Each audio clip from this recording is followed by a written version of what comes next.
Ray Hederman Jr. is Executive Director of the Economics Research Center and Vice President of Policy at the Buckeye Institute. In this role, Hederman oversees Buckeye's research and policy output. Prior to joining Buckeye, he was Director and founding member of the Center for Data Analysis, CDA, at the Heritage Foundation, where he served as the organization's top number cruncher. Under his leadership, the CDA provided state-of-the-art economic modeling, database products, and original studies. Now, there's a new report out from Buckeye. It is Net Zero Climate Control. Policies will fail the farm. So we're so glad to have Ray in the Economic War Room. Welcome, sir. Thank you for having me, Kevin.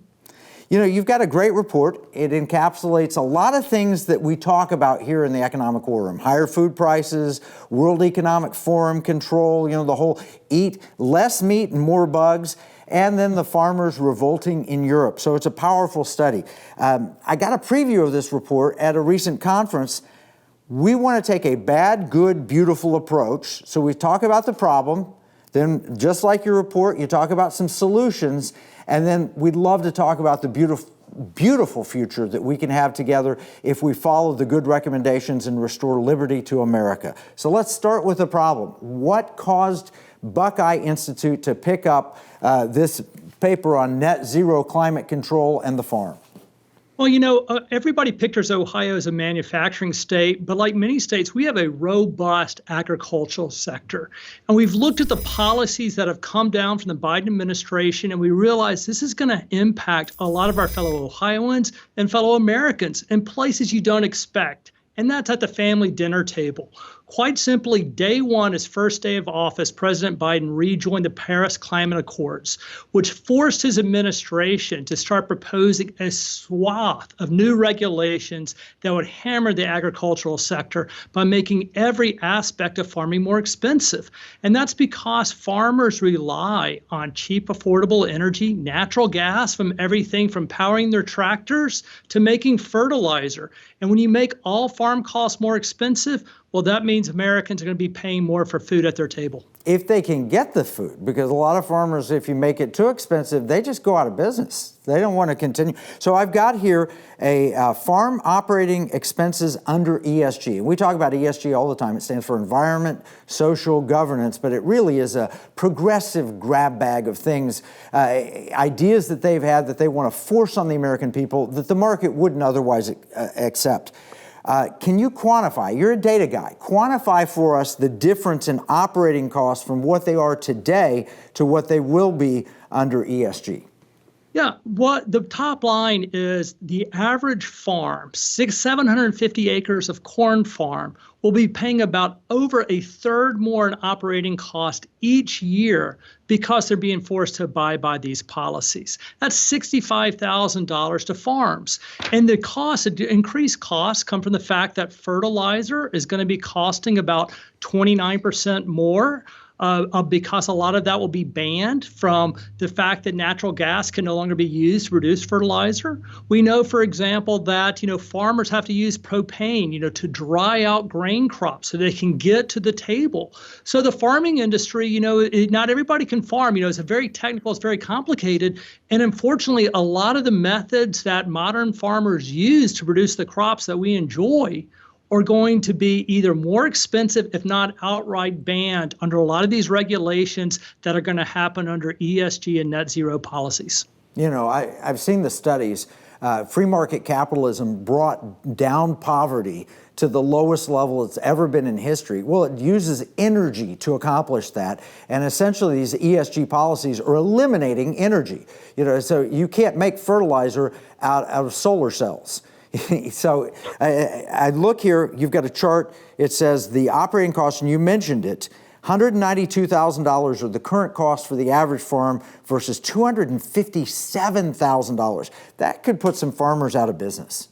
Yeah, no, absolutely. I mean, the concern has to be if you're the typical American family farm, you think back, to Farm Aid, you had country singers talking about defending the American way of life. These are the farms that are going to be really pressured because they're going to have their everyday cost of simply farming going up. And then we also have indirect costs that the farmer's going to have a harder time having to fill out all these forms and regulations. And if you're a family farmer, you know how to dry your crops, you know how to milk your cows. Filling out, the ESG compliance forms, well, that's something you may have to hire another accountant. So you're going to lose time being able to spend with your wife and children. So, the consequence that we see is not only is food going to cost more for American families, but you're going to see a lot of these family farms sell out, give up their way of life, sell out to big companies, and simply go out of business. So what will the cost be in grocery bills? You've quantified that as well. Yes. So we took the staples of how much does the American family spend, and we found that it's going to cost about $1,300 annually or 15% more each year. And Kevin, families have been shocked at how much grocery prices have gone up in just the last couple of years. You're sitting there saying, milk has gone up, eggs have gone up. The price that we find in this report is on top of the inflation that's going up. And because we know that certain farming practices are more under the gun, farm prices are going to go up differently for beef, for example, which will almost double per pound. The price of butter is going to go up by about 25%. Because we know that those farming practices are going to be more adversely affected under the net zero regulations. No, it's an incredibly thorough report. You've got a list of price increases of U.S. groceries. American cheese up 78%, sugar up 43%, pork up 28%, spaghetti 13%, chicken 39%, bread 7%, butter 24%. I mean, this kind of price increase on top of what we've already had to go through from the excessive inflation that's been created, that's devastating to an American family. Absolutely. And so what we've seen is what is this going to take the place of? And so we found is that families are going to have to give up. That's basically equivalent of a mortgage payment. That's equivalent to a year's worth of gasoline. So families are going to have to sit and make hard choices of how they're not going to be spending their money. Maybe they can't take a vacation. Maybe they can't save more for retirement. Maybe their kids have to go another year without new clothes. These are the type of choices that are being faced every day by American consumers because the policies are coming out of Washington. Fewer farms, higher food prices, and Kevin, quite frankly, it wouldn't surprise us that some farm crops are simply unavailable because farmers can no longer produce them at the prices people can pay. Yeah, there's no question about that. And this isn't conjecture. You talk about, and when we come back from the break, I want you to talk about Sri Lanka, because they've actually experienced it. So this isn't just, well, we're projecting this might happen or whatever. We've seen a real world example around the world where they've adopted all the same policies we're adopting and the net impact on food prices and farmers. So when we come back from the break, tell us about Sri Lanka. Oh, hi, I'm Kevin Sorb, and I'm here to tell you about coffee. Well, not really, but I'm going to use coffee to illustrate my point. Here we have several different coffees, each with its own unique characteristics. First, we have instant coffee. This coffee pretends to be coffee, but it's not really coffee at all. It's a fraud. Plus, it tastes terrible. I'm out. Next, we have woke coffee. Their coffee actually tastes pretty good, until you find out that when you drink it, you have to admit that you've oppressed other coffees in the past. Insanity. I'm out. Next, we have Big Tech Coffee. Now, these guys used to encourage folks to share with others what they thought about their coffee. But now, if you say you don't like Big Tech Coffee, they'll take away your coffee pot. I'm out. This brings us to Patriot Mobile Coffee, right? This is one big cup of truth and freedom. There's no fraud here. Patriot Mobile is America's real Christian conservative wireless provider. Patriot Mobile gives back millions of dollars every year to organizations that are on the front lines fighting for our freedoms. Patriot Mobile offers the best nationwide 4G and 5G coverage on the same networks as the other major carriers. So you'll get the same great coverage, along with 100% US-based customer support, while knowing you are supporting a company that shares your conservative values. Switch to Patriot Mobile today by visiting patriotmobile.com or call 972-PATRIOT. In uncertain times, finding stability in the economy can feel challenging. But what if you could navigate economic volatility while honoring your biblical values? At Timothy Plan, they believe this balance is possible. Timothy Plan filters its volatility-weighted ETFs and family of mutual funds through a biblical pro-life and pro-family lens, so you can see competitive returns and moral responsibility, helping you to weather the economic storms. With Timothy Plan, align your investments with your values while adapting to our ever-changing culture. Since 1994, Timothy Plan has been recognized leader in biblically responsible investing. Timothy Plan, your bridge between faith, finances, and the future. Visit timothyplan.com or call 1-800-TIM-PLAN or 1-800-846-7526. Investing includes risk, including possible loss of principal. Before investing, carefully consider a fund's investment objectives, risks, charges, and expenses contained in the prospectus available at timothyplan.com. We're speaking with Ray Hederman from the Buckeye Institute. They've got an incredible report out. Net zero climate control policies will fail the farm. He just scared me silly because he showed how much prices are going to go up. Farmers may be going out of business. The consumers strapped even further with bad food inflation. And it's not conjecture. This has actually happened somewhere in the world. Can you tell us about that? Yeah, so a few years ago, Sri Lanka said, we're going to abide by these net zero policies. And so they outlawed nitrogen fertilizer. Well, where does nitrogen fertilizer come from? In most manufacturing countries, it comes from natural gas. The hydrogen from natural gas is used to produce the fertilizer. So when Sri Lanka got rid of nitrogen fertilizer, the crop yields plummeted. And so as a consequence, we have seen Sri Lankan food prices double. We've seen shortages of food in Sri Lanka, and we've seen the number of families in Sri Lanka simply go hungry because there's not enough food going up. You know, farmers use fertilizer to increase crop yield, and more abundant food means people aren't going hungry. And so when you're outlawing efficient farming practices that we've seen, the consequence is there's less food available. And Kevin, one other note, I mean, it's not just Sri Lanka we can look at. We can look at Europe. Europe has enacted similar of these policies on net zero. They've closed about 70% of nitrogen fertilizer factories, and as a consequence, farming practices have gone up about 50% and food prices have gone up 42%. So I think our report is taking a look at what could happen in America given the examples we see in the rest of the world. And you see it very dramatically. You've got some great charts in the report. You see in Sri Lanka, up to 2022, prices are very stable, and then boom, they adopt these policies and they ramp up very quickly. Same thing with Europe, and you see in electricity prices, which are essential. You have to have electricity.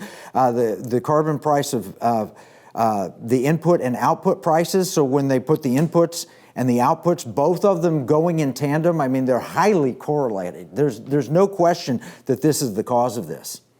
No, absolutely not. And so you take a look again, how many fertilizer plants have closed in Europe?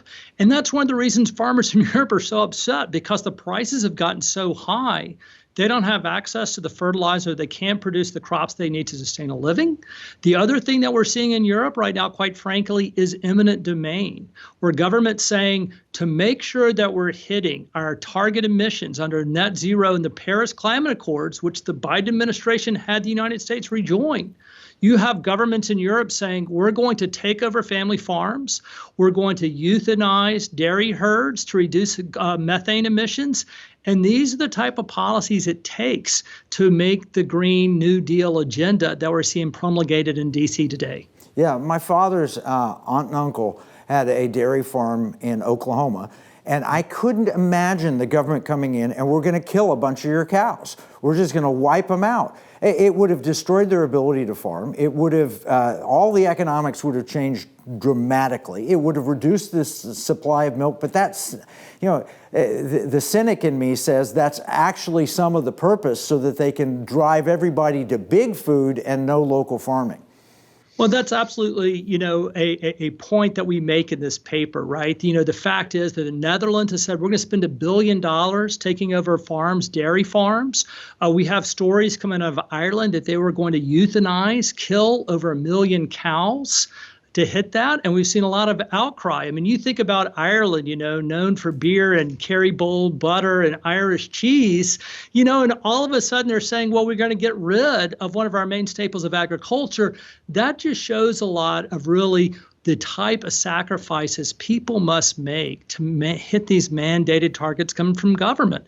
And it's just shocking, I think, when people think about how their lifestyle is going to change, fewer family farms, paying more at the food table, and having to probably switch and substitute away from goods like beef, to alternatives. And that's what we've unfortunately seen in a lot of other countries, that people simply don't have access to the food they desire. No, and that's no question, and it's coming from the nanny state top down.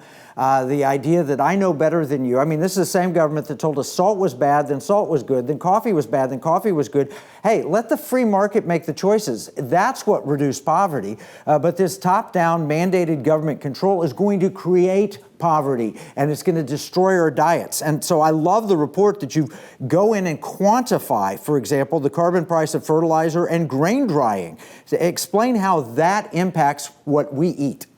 Yeah, sure. So for fertilizer is one of the main inputs that farmers use. Nitrogen fertilizer is used mostly for corn, the predominant food staple here in the United States. And so when you're sitting there and you're saying natural gas, we're not going to drill as much, we're going to regulate how much natural gas that can be produced, we're even going to shut down some factories, the consequence is fertilizer costs jump dramatically. As I said, we estimate fertilizer going up 29%. Other estimates, including the World Economic Forum, said fertilizer prices are going to increase by over a quarter due to net zero policies. And again, we've seen so many fertilizer plants shut down in Europe that Europe is now investing in the United States, bringing fertilizer back. Then now they're putting tariffs on it. That has a huge impact on how a farmer can produce his crops and how many crops he can raise per acre. The other aspect, again, is grain drying, because you need your grains dried so they can be easily transported or converted to feedstock. Propane is the primary way that farmers are used to dry their crops. And again, you're putting higher prices, higher costs on fossil fuels. That means grain drying is increasing dramatically. That all adds up to $65,000 more per farm. Operating costs, again, up over a third, and farmers are going to pass on so much of that cost to the families, to the tables, because, they can't simply eat this cost themselves. We know from economics, right, that, when you're driving up inputs on a producer, that cost will get passed on to the end consumer, and that means American families pay more. No question. And you've got diesel price increases, carbon price increases, all these things impact farmers. But this really dumb part about this, and I use that word not lightly, it absolutely fits here, is that we have been reducing our carbon emissions in the United States, and yet now we're going to starve the farmers and starve the people from the feedstocks that they need and everything that they need, and we're going to be removing food from the supply when we're already meeting the climate initiative guidelines. Yeah, that's absolutely right, Kevin. We've seen the United States, because we've been able to switch to natural gas, a cleaner fuel source, we've been able to sit there and reduce our carbon gases we've been emitted while maintaining a decently strong economy with a way of life. And the problem is when the government starts interfering with markets like that, that has a lot of negative downstream consequences for American people. Yeah, well, we're going to need to take another break. When we come back, we'll wrap up on this, and then we'll talk about what we ought to do about it, because you've got some incredible solutions in the Net Zero Climate Report. We'll come back, we'll talk solutions. Here's a $10 bill. It's got the picture of Alexander Hamilton on the front of it. It's kind of sad. When I was 10 years old, everything that I could buy for $1 now costs about $10. That's the cost of inflation. It's just paper. It's not backed by anything. You can't exchange it for gold and silver. You used to, but you can't do that anymore. And that's unfortunate. Pirates wouldn't accept this. Pirates, they wanted gold and silver. Patriots, the founders of this nation, also wanted gold and silver coin. In fact, they put a provision in the Constitution, 17 words, that said states could only make gold and silver coins tender within the states. That's why I wrote this new book, Pirate Money, Discovering the Founders' Hidden Plan for Economic Justice and Defeating the Great Reset. It will explain exactly the history of money and exactly why gold and silver coins can be made modern with new technology and a useful monetary system. PirateMoneyBook.com.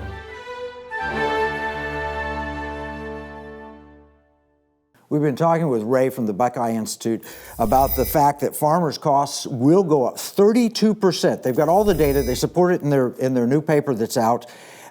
If we adopt all of these new rules that the Biden administration is pushing, and the family's grocery bills will go up $1,300 a year on top of all the other inflation that we're already seeing. So here's my question. Do we need these draconian climate policies? Is that what we have to do to save the planet? Or maybe this is just bureaucracy run amok?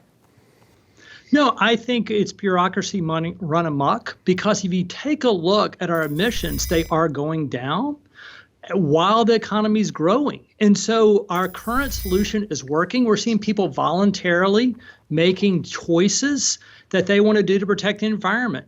And farmers consider themselves a lot of times stewards of the earth. So they want to adopt practices that takes care of the land, because if they make their land less productive, they harm their land, that means they're going to produce fewer crops the following year, and they're going to be hurting their own income. So farmers have every incentive to take care of the soil, to take care of the water, and make sure that we have good air.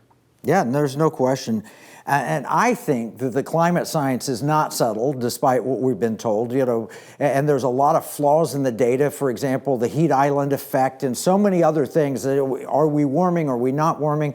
But they're just cramming it down our throats, even when the data doesn't seem to support it. But one thing that I think is settled, if you make it harder for farmers to produce food, prices will go up. If you take away fertilizer, you'll have lower yields in your crops. Those things just seem obvious and true. Yes, absolutely. And Kevin, those are the direct costs. And I know you've done a great job pointing out the harms of the ESG movement.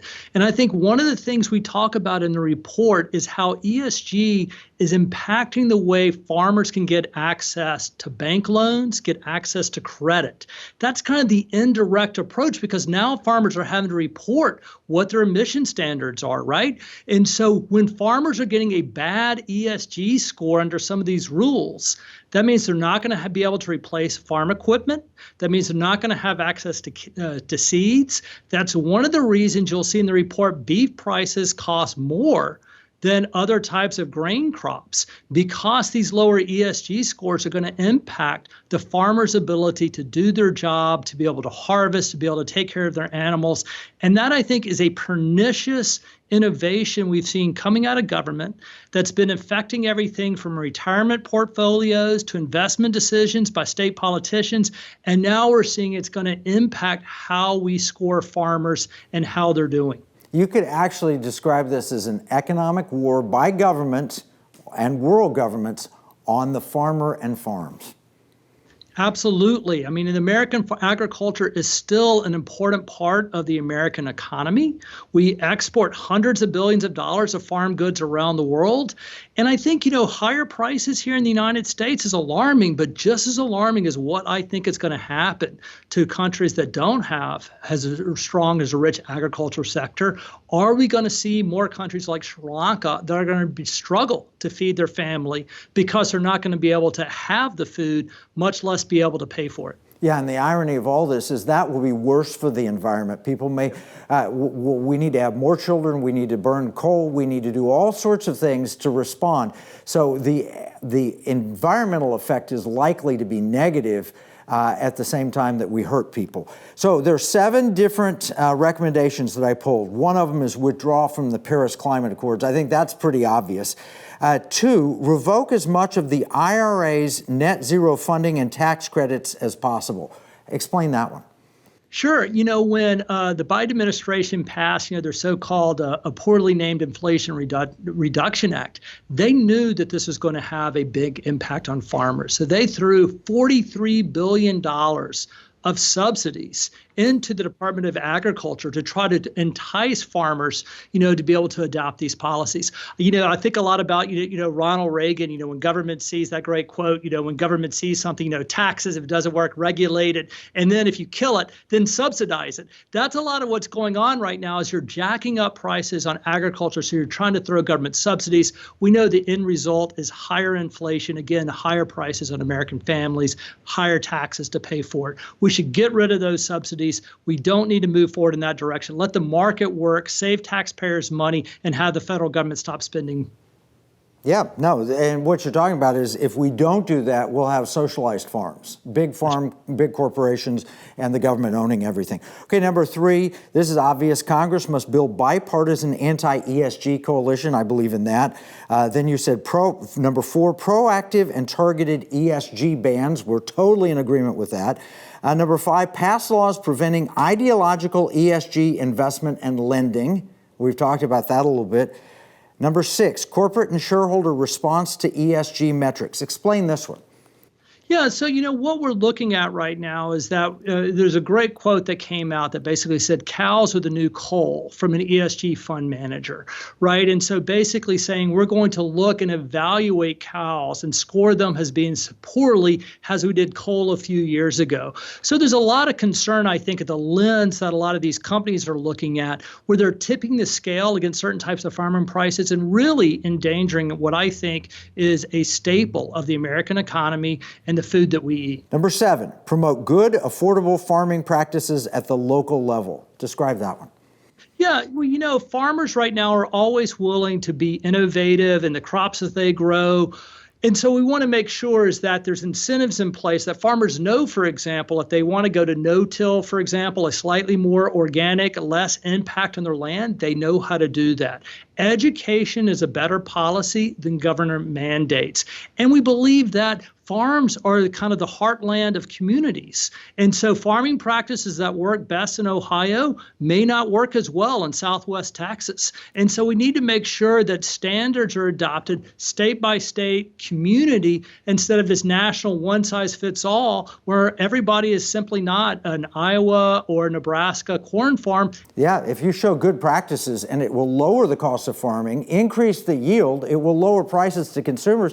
Education is the answer, and free market choice is the answer. So I love the conclusion of your report. It says, government climate control policies ensconced in the Paris Climate Accords, the Inflation Reduction Act, and ESG-guided mandates carry a hefty price tag. We just need to educate Americans, and you've done that in this fabulous report. So I love what you're doing here. Congratulations to the Buckeye Institute for bringing this out. I'm so grateful. Where can people learn more about the Buckeye Institute? You need to come to our website, buckeyeinstitute.org, named after the Ohio State Buckeyes, proud representatives here in Columbus, Ohio. This is a great organization. It's something you ought to be supporting. They're bringing real information. Thank you, Ray, for being here.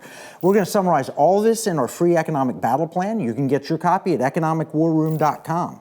Remember, what we see as a marketplace, our enemies view as a battle space. This is Kevin Freeman from the Economic War Room.